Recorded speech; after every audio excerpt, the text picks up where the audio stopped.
Hola mis queridos amigos, estamos de vuelta. Estaba un poco alejada de las cámaras, pero ya estoy aquí. Y en esta oportunidad vengo a traerles un hermoso mensaje.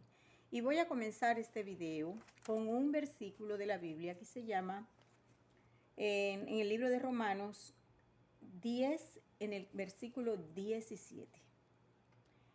Leemos en el nombre del Padre, del Hijo y del Espíritu Santo. Y dice la Escritura de esta manera: así que la fe es por el oír, y el oír por la palabra de Dios. ¿Y qué es lo que tenemos que oír? Algo muy importante, las buenas noticias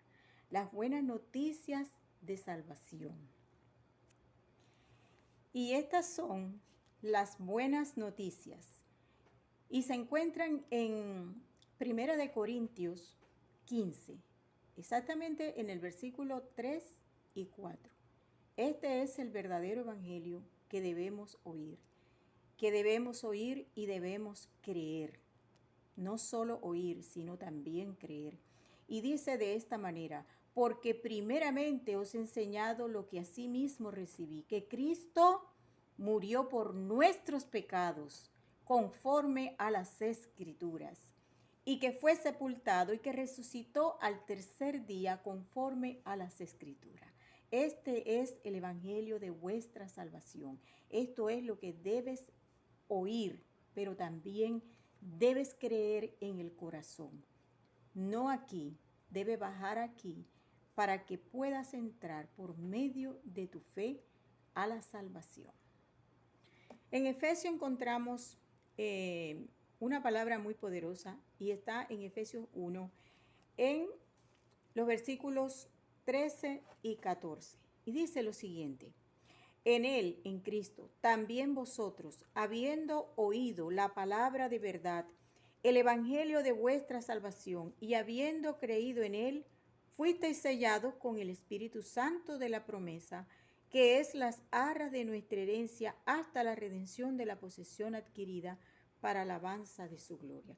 El evangelio se debe oír, es cierto, pero también se debe creer. No solamente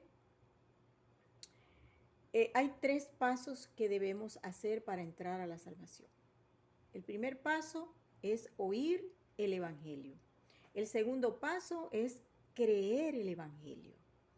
Y el tercer paso es que tiene que ser bautizado en el Espíritu Santo, como lo dice aquí.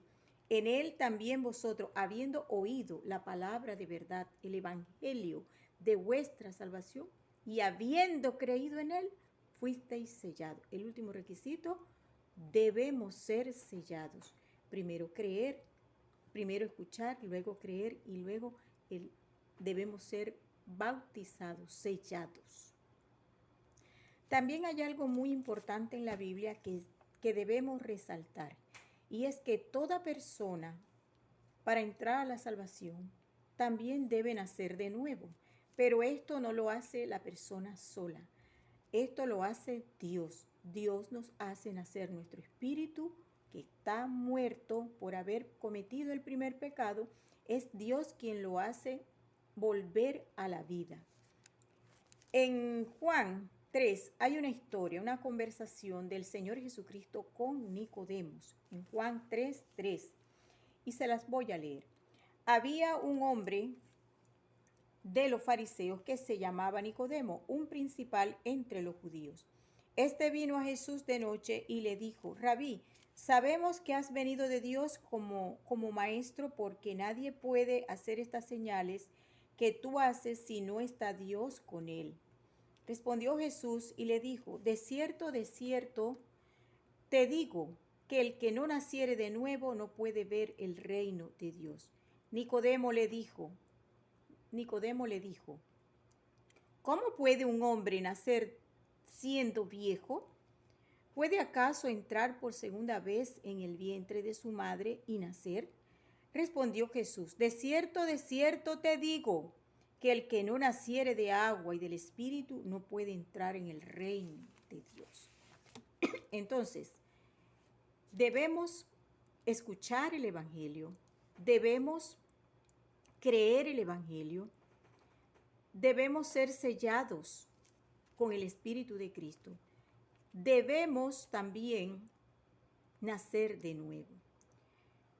Es lo único que sucede con una persona para entrar a la salvación. Y todo esto se hace por medio de el creer lo que Cristo hizo en la cruz del Calvario. ¿Y qué fue lo que Cristo hizo? Lo que te acabo de decir. Primera de Corintios 15, 3 al 4. Que Cristo murió por nuestros pecados. Cristo murió por sus pecados. Por los pecados de usted, por los pecados míos, por los pecados de todas las personas. En la cruz fueron perdonados todos los pecados. La salvación está disponible para todas las personas.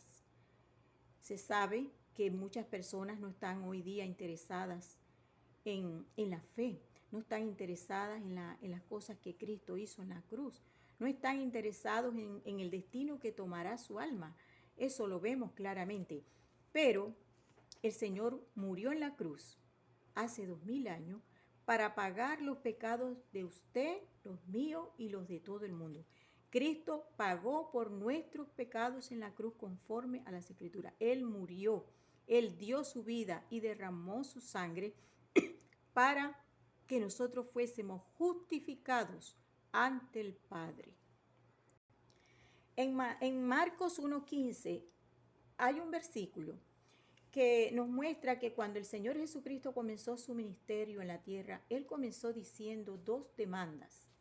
Y esas 2 demandas van para todos los seres humanos. No hay un ser humano que escape del deber de obedecer estas 2 demandas. El Señor comienza diciendo, el tiempo se ha cumplido y el reino de Dios se ha acercado. Arrepentíos y creed en el Evangelio. 2 demandas. Primero, el arrepentimiento, no de nuestros pecados. Y luego, la segunda demanda es creer en el Evangelio. Estamos demandados a obedecer estas 2 demandas, comenzando por reconocernos a nosotros mismos que somos pecadores, que vamos pecando, que estamos corrompidos y que judicialmente nosotros todos estamos condenados al lago de fuego. ¿Por qué? Porque nosotros hemos violado los 10 mandamientos de Dios. La ley moral de Dios fue violada por todo ser humano. Al salir de su estado de inocencia, cometemos el primer pecado y ahí se dejan caer los decretos condenatorios que están en la Biblia, en Ezequiel 18:4. He aquí que todas las almas son mías, el alma del Padre, así como el alma del Hijo es mía, y el alma que pecare, esa morirá. Todas las almas son del Señor, pero toda alma que peca muere, es condenada. Y en Romanos 6:23 dice lo siguiente, este es otro de los decretos condenatorios, que el pecado solo se paga con la muerte del alma. Es terrible estas noticias, pero las buenas noticias son que Cristo murió en la cruz por nuestros pecados y así de esa forma nos salvó, nos dio vida eterna. Él en Juan 10:28 dice, y yo les doy vida eterna y no perecerán jamás, ni nadie las arrebatará de mi mano. El Padre que me las dio, el Padre se las dio. El Padre trae a las almas a Cristo y dice que nadie se las arrebatará al Padre. Y Él y el Padre son uno. Y ahí dice sus palabras, asevera, y yo les doy vida eterna y no perecerán jamás, ni nadie las arrebatará de mi mano. En Marcos 16, versículo 16, también el Señor, antes de ascender a los cielos, le dice a los discípulos, voy a leerles el versículo completo. El Señor Jesucristo, ya a punto de ascender a los cielos, una vez que ya fue crucificado, Él llevó a los discípulos a las afueras y les dijo, id por todo el mundo y predicad el evangelio a toda criatura. El que creyere y fuere bautizado será salvo, mas el que no creyere será condenado. Esto es una advertencia. Esto es una advertencia del Señor para toda persona que omite las 2 demandas, que no hace caso, que no atiende las 2 demandas del Señor como mandato legal, porque la palabra del Señor es más que un documento. Y cuando Él dice que estamos demandados, estamos demandados. Y en Marcos 16:16 dice que el que creyere y fuere bautizado será salvo, pero el que no creyere será condenado. Esto es una advertencia terrible. Toda persona que no escucha el Evangelio para creerlo de corazón y que pueda ser sellado y que Dios le haga nacer su espíritu de nuevo, será condenado. ¿Será condenado a qué? Será condenado al lago de fuego, a pasar la eternidad junto a Satanás con sus demonios. Porque en la cruz el Señor Jesucristo pagó toda la deuda y nosotros debemos creerlo con el corazón de que Dios nos ha dejado exentos de toda condena, de todo pecado, y que nosotros por ningún pecado que cometamos ahora, nosotros seremos juzgados. Pero el asunto está en que, perdón, si no lo creemos, entonces seremos condenados. Pero el Señor Jesucristo ha dejado puertas abiertas, porque el Señor Jesucristo es nuestra puerta de salida a todas estas malas noticias. Y en Mateo 7, en los versículos 13 y 14, el mismo Señor nos dice lo siguiente, señalándonos dónde está la salida. Y dice Él, entrad por la puerta estrecha, porque ancha es la puerta y espacioso el camino que lleva a la perdición, y muchos son los que entran por ella. Muchos son los que están entrando hoy en día por ese camino ancho y están cayendo al infierno, pero precisamente por no haber creído cuando escucharon el Evangelio. Pero el Señor dice, porque estrecha es la puerta y angosto el camino que lleva a la vida, y pocos son los que la hallan, pocos son los que la hallan. Pocos están hallando esa puerta, pero de repente se quedan solamente en la puerta. ¿Pero por qué? Porque han escuchado el Evangelio, solamente lo han dejado aquí y no ha bajado aquí. Y eso es muy grave. Es muy importante que el Evangelio sea creído en el corazón, mas no solamente en la mente. Con la mente hay que entenderlo, pero no solamente hay que entenderlo. Con el oído se escucha para saberlo, pero no basta con saberlo, no basta con entenderlos. Hay que creerlo en el corazón. En la Biblia dice lo siguiente, para todas las personas que escuchan el Evangelio, lo entienden, pero no lo creen porque tienen un corazón muy duro y no ceden, no dan su brazo a torcer y se quedan allí. Entonces la Biblia le dice a esas personas, el Señor le dice a esas personas, pero por tu dureza y por tu corazón no arrepentido, atesoras ira para el día de la ira y del juicio y de la revelación del justo juicio de Dios.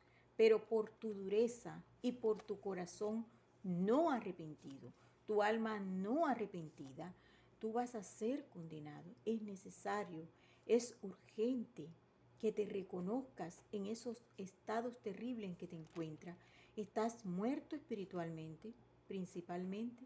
Estás condenado judicialmente. Estás corrompido. Vas caminando al infierno. Estás condenado, necesitas arrepentirte, necesitas entenderte que eres un pecador, necesitas entenderte que vas caminando al despeñadero. El despeñadero es el infierno. El Señor ha dicho en Juan 19, yo soy la puerta y el que por mí entrare será salvo. El Señor está dejando puertas para que escapes.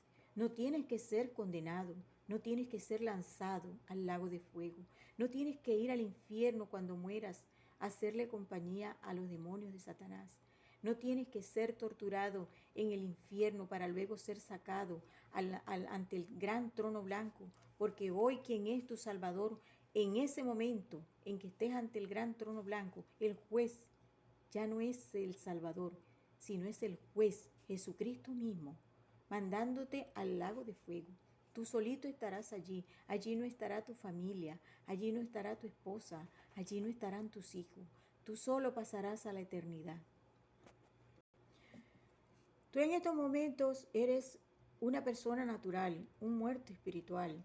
Y el muerto espiritual no entiende las cosas de Dios. La Biblia nos enseña lo siguiente. En 1 Corintios 2:14 dice, pero el hombre natural no percibe las cosas que son del Espíritu de Dios, porque para él son locura y no las puede entender, porque se han de discernir espiritualmente.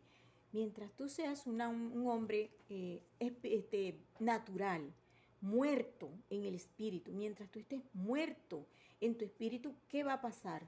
Nunca vas a entender, nunca vas a comprender. Puedes leer la Biblia 500 veces, pero no la vas a entender porque eres un hombre meramente natural. Necesitas salir de ese estado natural y entrar en un estado espiritual. Y eso solamente se logra con tu fe en el Evangelio, creyendo lo que Cristo hizo en la cruz por ti, que Él pagó por todos tus pecados, que tú estás exento de toda condena judicialmente hablando, que tú no tienes que ir al infierno al morir. Cristo pagó por todo lo tuyo. Cristo pagó, pero debes entender una cosa. Debes comprender que eres un pecador ante Dios, que moralmente estás corrompido, que necesitas de un Salvador porque estás condenado judicialmente. Necesitas creer en el Evangelio, porque si no crees en lo que hizo el Hijo de Dios, que fue enviado por Dios, Dios Padre envió a Cristo a morir por tus pecados. ¿Para qué? Para que tú le creyeras que Él lo hizo, pero tú debes creerlo. No te pongas el corazón duro. Aquí dice que por tu dureza y por tu corazón no arrepentido, atesoras ira para el día de la ira, de la revelación del justo juicio de Dios. Entonces, la Biblia nos está mostrando la puerta. La Biblia nos está diciendo que estamos demandados a arrepentirnos, a reconocernos, a hacer cambios en la mente. En griego, metanoia, la palabra metanoia es cambio, cambiar aquí en la mente, dejar de pensar que eres bueno, que eres buena persona, que te portas bien, que no le haces mal a nadie. Quizás a la vista de todo eres una excelente persona, pero pregúntate, a la vista de Dios, ¿cómo estás? ¿Cómo estás a la vista de Dios? Es una muy buena pregunta para ti. Entonces, la Biblia nos está mostrando que hay un camino, que hay una salida. La puerta es el Señor Jesucristo, porque Él fue el que murió en la cruz, pagando Él en el lugar tuyo, en el lugar mío, en el lugar de todos. Y debes reconocer que estás muerto espiritualmente. En Mateo 22:32 dice el Señor que Dios no es Dios de muerto, que Dios es Dios de vivo. Él se está refiriendo a muertos espirituales como tú estás ahora, muerto, como estaba yo, como estaban todas las personas que hoy han entrado a la salvación. Antes de ser salvos, todos estamos muertos, todos estamos condenados, todos vamos caminando al infierno por el camino ancho. Cristo no conoció pecado, nunca cometió un pecado, pero Dios lo hizo pecado por nosotros. Esto lo dice en 2 Corintios 5:21, donde dice que al que no conoció pecado, por nosotros Dios lo hizo pecado. ¿Pero por qué? Para salvarnos, para rescatarnos, para llevarnos nuevamente con el Padre. Creyendo que guardando los mandamientos, tú pudieras entrar a la salvación, pudieras ser salvo. Te tengo una noticia, no serás salvo cumpliendo los 10 mandamientos, porque la ley de Dios no fue puesta para que el hombre, intentando cumplirla, fuera salvo, entrar a la salvación. No, la ley solamente fue puesta para el conocimiento del pecado. Es como un espejo para que nosotros nos veamos en esa ley y nos reconozcamos que somos pecadores, que siempre vamos a pecar porque estamos incapacitados moralmente, que no podremos nunca, nunca salvarnos ni justificarnos ante Dios por nosotros mismos, porque solamente aquel que fue condenado en la cruz, enviado por Dios, el Padre, Cristo fue el que fue crucificado, Él fue el que murió en la cruz, Él fue el único que pudo poner su vida en vez de la nuestra y volverla a tomar, porque Él tiene el poder de hacerlo. El Señor dice las siguientes palabras. en Juan 10, versículos 17 y 18. Por eso me ama el Padre, porque yo pongo mi vida para volverla a tomar. Nadie me la quita, sino que yo de mí mismo la pongo. Tengo poder para ponerla y tengo poder para volverla a tomar. Este mandamiento recibí de mi Padre, el único que tuvo el poder de poner su vida en la cruz por nosotros y al tercer día volver a tomar su vida fue Jesucristo. Y es en Él en quien tenemos que poner nuestra fe, en ese sacrificio que Él hizo. Entonces debemos oír la palabra de verdad, creerla con el corazón, para ser sellados, nacer de nuevo, entrar a la salvación, ser portadores del Espíritu Santo. No te quedes afuera, querido amigo, para que seas condenado. No te quedes afuera para que seas lanzado al lago de fuego. Cristo para eso vino, para salvarte en la cruz y te salvó. Cristo vino para morir y perdonar tus pecados y te los perdonó. Tus pecados ya no existen más porque la deuda fue cancelada. Lo único que debes hacer tú es creerlo, creer que eso fue cierto, que eso sucedió y que ese es un hecho tangible que a través de las eras se ha hecho sentir, se ha hecho sonar. Y no hay un ser en la tierra que no sepa que Cristo murió por nuestros pecados conforme a las Escrituras y que fue sepultado y que resucitó al tercer día conforme a las Escrituras y que comenzando su ministerio nos demandó diciendo arrepentíos y creed en el Evangelio. Hoy por todas las redes sociales se está predicando el verdadero evangelio. Aunque no muchos lo hacen, pero ya hay personas que se han levantado y lo están predicando. Escúchalo, créelo, pero con el corazón. Que Dios te bendiga. Aprovecho esta oportunidad para enviar un saludo a mis hermanos en la fe que están alrededor del mundo. Un saludo al hermano Ulises, allá en Chile, la hermana Danae, el hermano Fernando, el hermano Salvador López, que ahorita está en Rusia, el hermano Sergio Antonio de Chile, el hermano Alfonso en España, la hermana Dilia, Nicolina, Gabriela en Panamá, Marcia, la hermana Ingrid. Son tantos hermanos, tantos, pero me disculpan los hermanos que no me vienen los nombres ahorita a la mente, pero para todos les envío un abrazo enorme desde aquí, desde Venezuela, desde mi Maracaibo querido. Y para todos los que me escuchan, yo soy Dalgi Lobo y soy de Venezuela y estoy aquí, presente, con las cosas del Señor. Que Dios me los bendiga a todos.